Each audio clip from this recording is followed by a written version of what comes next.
One man says his video camera is the only reason he is not in jail tonight. He not only avoided criminal charges because of this videotape, what it shows has led a police department to change its policy and to arrest an off-duty deputy. The Channel 4 I-Team's Dennis Ferrier now with the tape and the story. Well, Earl Lewis has been recently handcuffed twice by two separate officers in two different jurisdictions. He's been beaten. He's been arrested. It sounds bad until you look at the tape, and all of a sudden, Earl Lewis isn't the bad guy.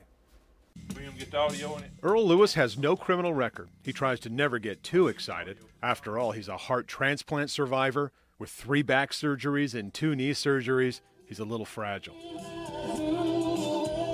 That's why his confrontations with police seem so out of character. Fairly cooperative. Former roommates Earl Lewis, Danny Givens, and Danny's daughter Amanda were all living at this house. Amanda moved out, but when she decided to come back for her things a month later, her mother asked her to get what they call a civil standby, where a police officer stands by to make sure nothing happens as you move out. Keep in mind, there had never been a single domestic call to this house. Being a daddy, do you think that I'm going to let somebody bother my daughter?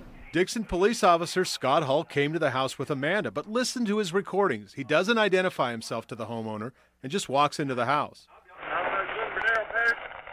No. Nobody.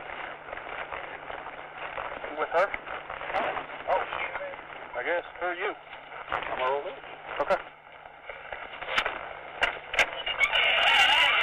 Never told me who he was. He never told me why he was here.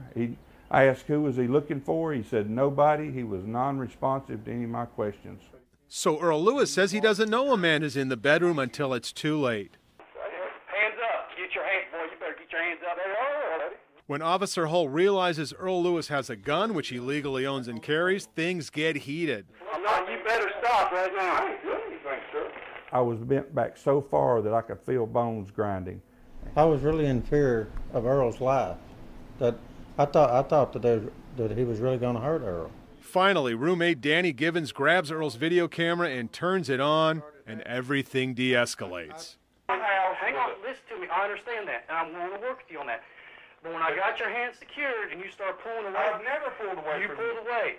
Okay, you pulled your hands away. Nevertheless, they wonder, why did Earl Lewis end up handcuffed on his own couch? If an officer can walk in your house and do what they've done, they'll do it to anybody. That's just the way I feel, and I feel like it really makes you feel like you're about that tall when somebody comes in and does something like that, because especially when you hadn't done nothing. Only after Earl Lewis is handcuffed and the videotape is rolling does Officer Hull tell Earl Lewis why he is in his house. Okay, I'm here to do a civil standby. I don't know what's going on.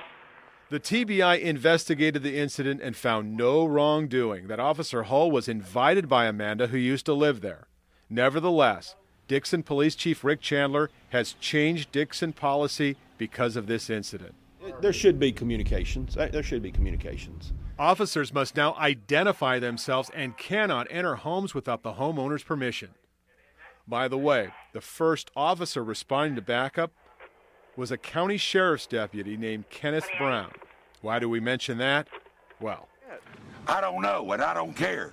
Fast forward a month, it's February. Amanda is now living somewhere else. Earl and her dad come to pick her up for an appointment, but she's not there. The homeowner arrives upset. Get out of here. Homeowner Nick Jackson appears to have a heart attack. Who hit me? Nobody hit you. It's okay. You better get out of here, Earl. Nick. Get out of here, Earl. You better call 911. Remember that off-duty deputy at Earl's house on the other call? Here he is again, Deputy Kenneth Brown. Get that camera away from me, son. Get it away from me. Earl keeps taping and tries to leave.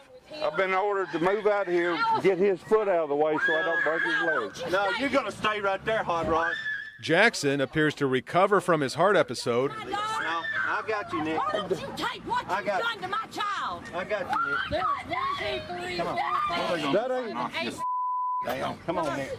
Come on, Nick. Hey, you better get your camera out of my face. And we're going one way. And then appears to attack Earl Lewis. Hey. Now here comes Deputy Brown again, taking Earl to the ground. While Deputy Brown holds Earl and calls for backup, Nick Jackson appears to start kicking Lewis in the face. I'm just detaining him. Hey, Danny Givens can't believe it. Why didn't that officer make him quit kicking him? Off-duty Deputy Kenny Brown has Earl Lewis arrested for a double assault on Brown and Nick Jackson.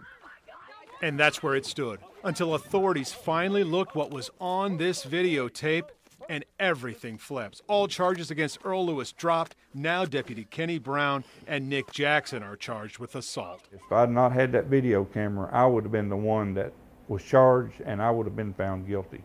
I'm telling you, if it could happen to this man, it could happen to you, it could happen to anybody. The attorney for Deputy Brown did release a statement this evening, quote, any statements made by the parties implicating Mr. Brown in any wrongdoing is clearly in contradiction to statements made to officers on the scene investigating the incident. Mr. Brown denies any wrongdoing and looks forward to his day in court. That's from attorney Olin Baker. Tonight at 10, you will hear from both officers' bosses about both of these incidents.